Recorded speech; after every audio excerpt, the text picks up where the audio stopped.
इसी के साथ में शुरू करते हैं आज का पहला सवाल, जो कि जुड़ा है दुनियादारी से। मेरे प्यारे साथियों, दुनियादारी का पहला सवाल क्या है? भाई साहब, एक बहुत ही इंटरनेशनल ट्रॉमाइल आया हुआ है। कुछ दिन पहले मैंने आप लोगों को एक घटना पढ़ाई थी, अगर याद हो तो बताइएगा।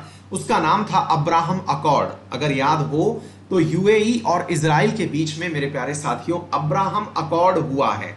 क्या होता है सर ये अब्राहम अकॉर्ड? हमने कहा भाई 2 दिन पुरानी सेशन पलट के देख लो, जिसमें मैंने आपसे कहा था कि जो संयुक्त अरब अमीरात है वो इजराइल के साथ दोस्ती करने के लिए राजी हो गया। दोस्ती से मतलब यह हुआ कि वो इजराइल को स्वीकार करने के लिए तैयार हो गया कि हां तुम भी एक देश हो। बोले सर क्या बात कर रहे हो, ऐसा अब तक नहीं हुआ क्या? हमें तो आज से नहीं बहुत समय से पता है कि इजराइल देश है। मैंने कहा ना ना ना, गल्फ वालों को नहीं पता था, यानी कि गल्फ कंट्रीज जो हैं उनको नहीं पता था कि इजराइल कोई देश है। बोले क्या बात कर रहे हो सर, उनके तो बिल्कुल नजदीक है। मैंने कहा भाई वो मान्यता नहीं देते थे इसको कि तुम भी एक देश हो। साहब बड़ी तारीफ हुई अमेरिका की। किस चीज की तारीफ हुई? कि अमेरिका ने अब्राहम अकॉर्ड कराया। किस किस के बीच में कराया? संयुक्त अरब अमीरात और इजराइल के बीच में। बोले क्या किया?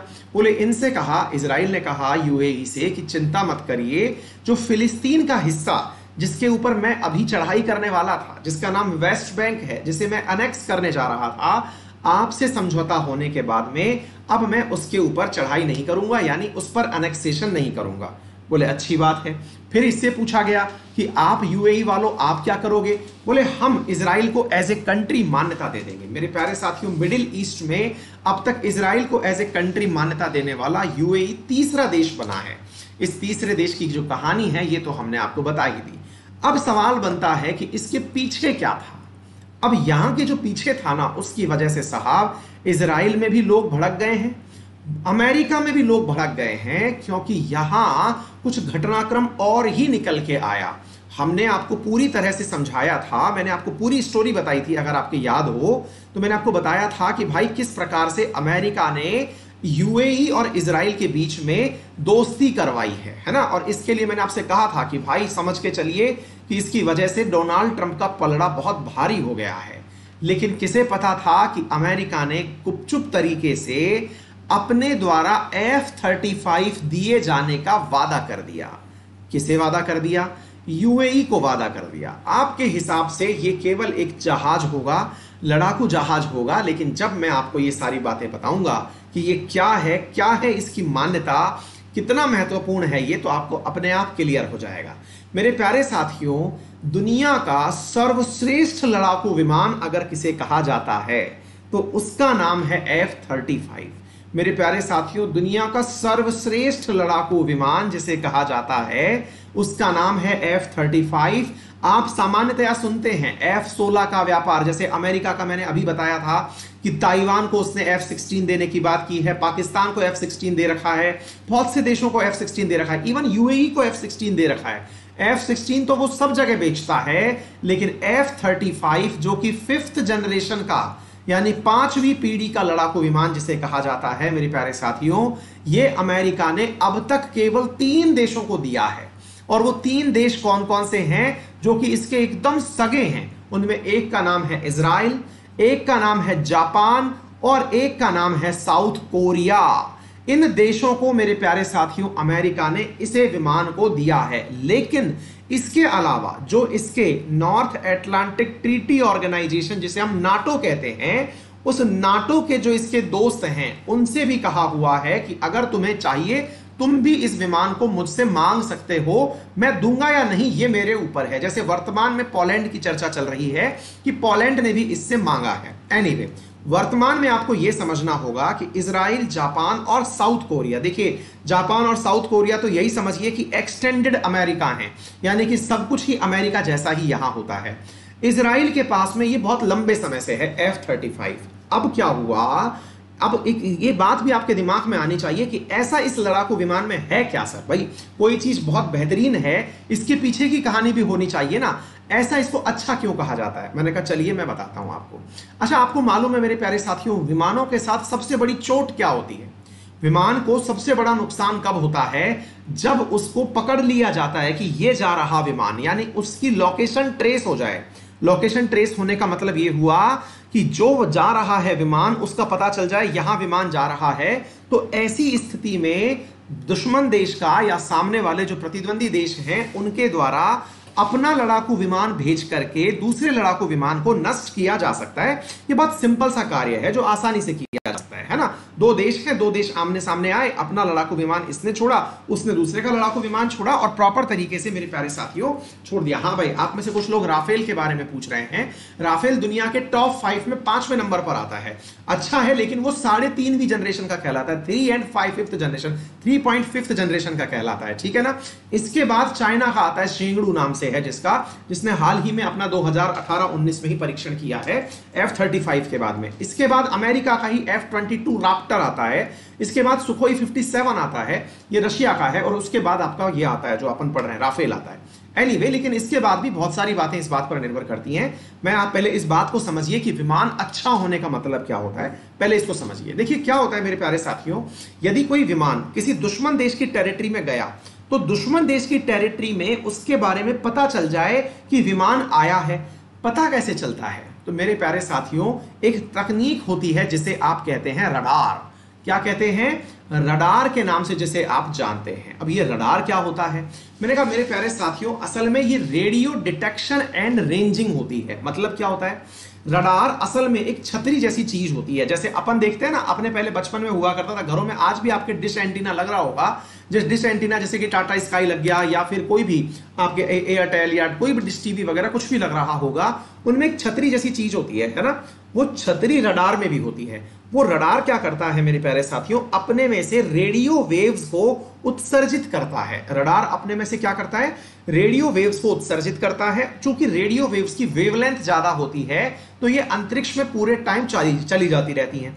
ये जब जाती हैं तो वहां जाकर के इनके रास्ते में अगर कोई भी प्रतिरोध आ गया, प्रतिरोध कैसे आया? रडार के रास्ते में अगर कोई भी ऐसी चीज आ गई जो कि इस रेडियो वेव से टकरा गई तो वो टकराई हुई रेडिएशन वापस नीचे चली आती है, जिसको कि रडार कैप्चर कर लेता है और ये पता लगा लेता है कि टकरा के वापस आई है, इसका मतलब अंतरिक्ष में कुछ है। अब आप पूछेंगे सर ये तो बहुत मुश्किल काम हो गया। हमने कहा भाई लेकिन रडार अब मिलना बहुत आसान चीज हो गई है। दुनिया के पास लगभग जितने भी लड़ाकू देश हैं उन सबके पास रडार होता है। बोले फिर? हमने कहा फिर कोई लड़ाकू विमान जा रहा होता है तो टकरा करके लाइन चूंकि वापस आती है। कॉमन सेंस लगाना, देखो इसको थोड़ा सा समझने की आवश्यकता है। अगर मान लीजिए कि ये कोई लड़ाकू विमान है जो जा रहा था, ठीक है। अब लड़ाकू विमान जा रहा था, यहां पर रडार था, उसने अपनी तरफ से यहां पर वेव्स भेजी। अब वेव भेजी तो रडार से टकराई और टकरा करके लौट करके वापस नीचे चली आई। अंदाजा लग गया कि हाँ भाई कोई लड़ाकू विमान जा रहा है।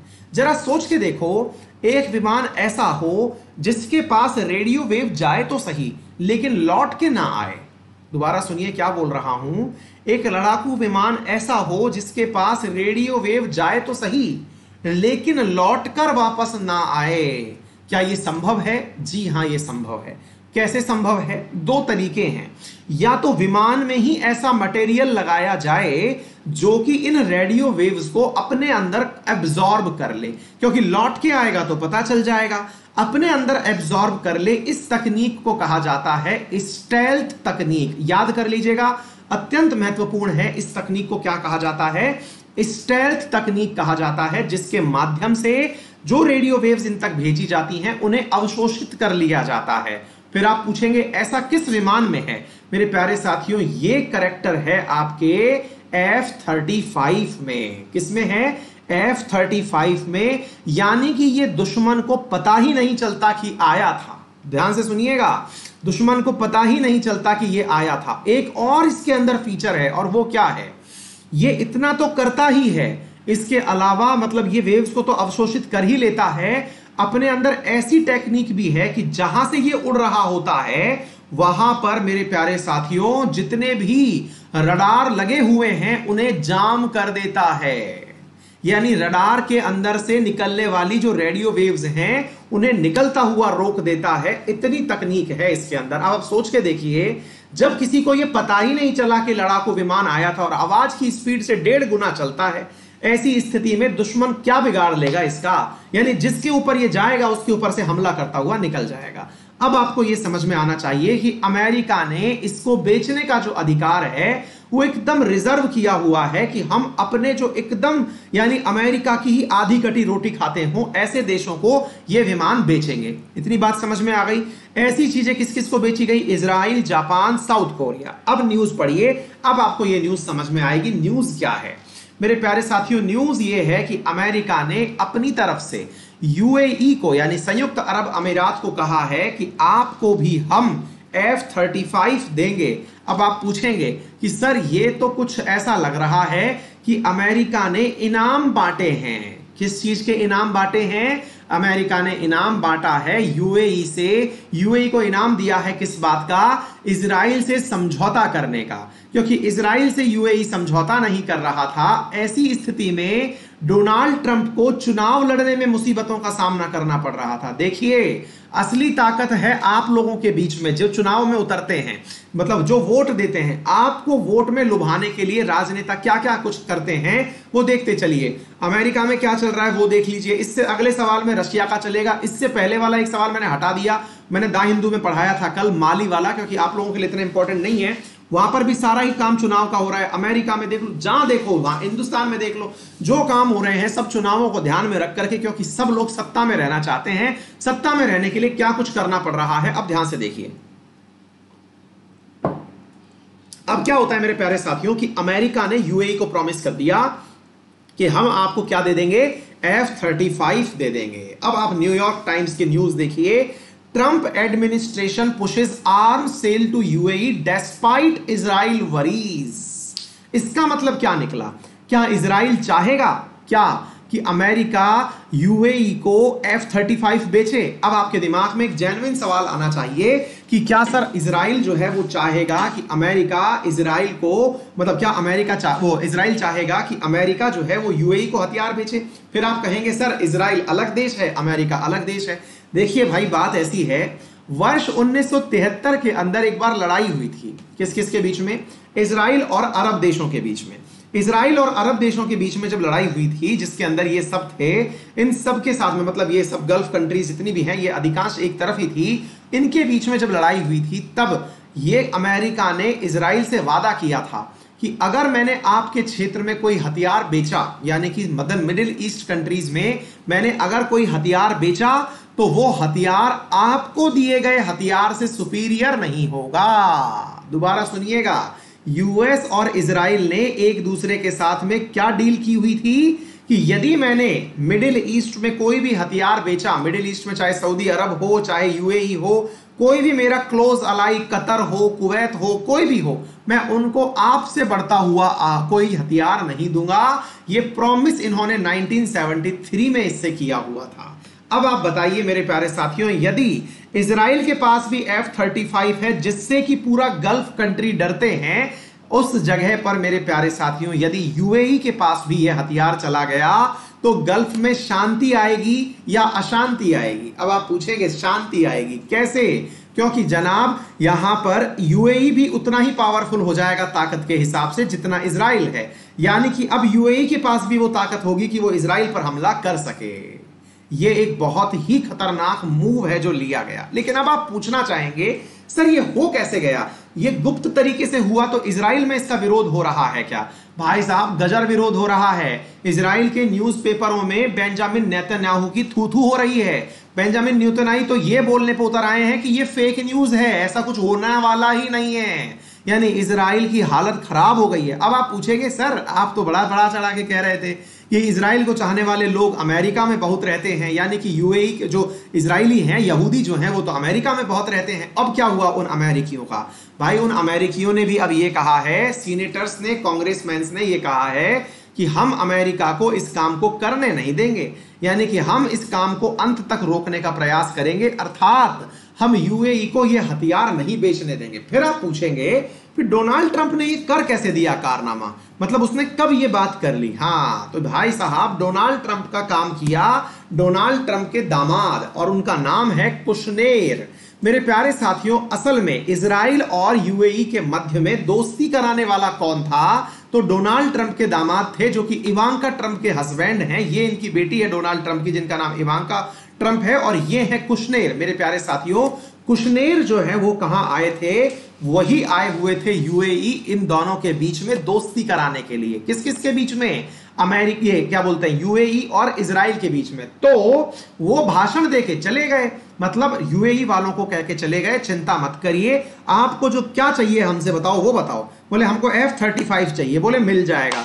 जबकि यूएई जो है मेरे प्यारे साथियों 6 सालों से अमेरिका से लगातार F-35 मांग रहा था, अमेरिका ने कभी इसे F-35 नहीं दिया। ऐसी स्थिति में ये तो दामाद जो थे इनके ये कह के चले गए, लेकिन मुसीबत क्या फंस गई कि इन्होंने जो कहा वो सीक्रेट था, वो किसी को पता ही नहीं था। ऐसी स्थिति में अमेरिकी जो एजेंसीज हैं और जो नियम बनाने वाले लॉ मेकर्स हैं उनके बीच में गजर फ्रस्ट्रेशन हो रखा है, यानी कि वो लोग फ्रस्ट्रेट हो रहे हैं कि हमसे बिना पूछे ही यहां पर सेल की बात चल गई, ये कैसे हो गया। तो मेरे प्यारे साथियों असल में अब आपको देखना होगा कि लॉकहीड मार्टिन का बना हुआ ये F-35 यहां यूएई तक पहुंचता है अथवा नहीं पहुंचता है। अगर ऐसा हुआ तो यहां पर रीजनल स्टेबिलिटी तो आएगी, लेकिन इजराइल की स्थिति कमजोर हो जाएगी। याद रखिए अमेरिका ने इजराइल के साथ में एक बार पहले भी धोखा किया है। वो कब किया, इजराइल का जो व्यापार, इजराइल का जब 1973 में यह वादा किया गया था कि चिंता मत करिए कि अमेरिका इजराइल वालों को अपनी प्राथमिकता देगा, लेकिन जब जॉर्डन ने इनके साथ समझौता कर लिया, जॉर्डन और इजिप्ट ने मान्यता दे दी इजराइल को, तो उस समय अमेरिका ने जॉर्डन को भी F-16 मुहैया करवा दिए थे कि ये लीजिए ऐश करिए, आपको भी हम F-16 दे देते हैं। यानी अमेरिका की ये पॉलिसी रही है हमेशा से कि वो अपने हथियारों के लालच में सामने वाले देशों से सरेंडर करवाता है। अब आप लोगों को ये समझ में आना चाहिए कि F-35 अगर यूएई को मिलता है तो वो इजराइल की लोकेशन तो मतलब पोजीशन तो कमजोर करेगा, लेकिन हाँ यूएई को विनर घोषित कर देगा। अभी आप लोगों के लिए जब मैं न्यूज़ लेके ये आ रहा था, कुशनेर के द्वारा दिया गया एक स्टेटमेंट और चर्चा में आ गया था, और कुशनेर ने इन दिनों साहब अपनी तरफ से एक और चीज बोल दी है, और वो ये है कि ईरान के साथ भी डोनाल्ड ट्रंप दोस्ती कर सकते हैं। तो कुशनेर अब ईरान के समझौते पर निकले हुए हैं। देखना होगा कि कुशनेर किस प्रकार से गल्फ की फिजा बदलते हैं चुनावों से पहले। चुनावों में यानी ईरान में जिस प्रकार चाइना का अधिकार बढ़ता जा रहा है, कुशनेर आए हुए हैं, देखते हैं कि वो क्या करते हैं ईरान और अमेरिका की दोस्ती बढ़ाने के लिए। चलिए साथियों बढ़ते हैं आगे। ये रहा आपके सामने पूरा मैप, यहां पर स्थित है इजराइल और यहां पर स्थित है यूएई। यूएई की सारी कहानियां मैंने आपको सुना दी हैं। उम्मीद है आपको ये सारी बातें अच्छे से समझ में आ गई होंगी। मेरे प्यारे साथियों सेशन को शेयर करने में कंजूसी ना करें, जल्दी से अपने सेशन को अपने मित्रों के साथ जिस जिस सोशल मीडिया प्लेटफॉर्म पर आप जुड़े हुए हैं शीघ्र ही शेयर कर दीजिए। आगे बढ़ते हैं अगले सवाल की तरफ, जो कि काफी दिनों बाद हमको रशिया से प्राप्त हुआ है। साथियों खतरनाक सवाल है, बहुत ही बड़ा कुछ इंसिडेंट हुआ। क्या इंसिडेंट हुआ अब मैं आपको वो बताता हूं। हालांकि ये दोनों न्यूज जो है ना, ये मैंने सुबह 4 न्यूज सुबह ऐड करी हैं आपकी। कल तक का जो कंटेंट बन गया था वो बिल्कुल अलग है, लेकिन ये रात भर में जो घटनाएं घटती है ना, इनको फिर मैं सुबह बैठ करके देखता हूं, फिर उस समय मन करता है कि यार कवर करते हैं, इसको मजा आएगा। तो उसी चीज में मैं आपके लिए ये न्यूज कवर करके लाया हूं। कल जैसा कि आप सबको मालूम है थर्सडे था। थर्सडे के दिन क्या हुआ, रशिया के अंदर अपोजिशन के नेता जिनका नाम है मेरे प्यारे साथियों एलेक्सी नवाल्नी, इनका नाम है एलेक्सी नवाल्नी, नाम याद रख लीजिएगा, इनकी चर्चा बार बार होगी। एलेक्सा तो याद रखते ही होंगे, एलेक्सी याद रख लीजिएगा। ये एलेक्सी नवाल्नी जो कि 44 साल के एक युवा राजनेता हैं, इन राजनेता के द्वारा क्या हुआ कि कल बृहस्पतिवार के दिन मॉस्को से यात्रा की जा रही थी अपने शहर साइबेरिया के लिए। जब यात्रा की जा रही थी मेरे प्यारे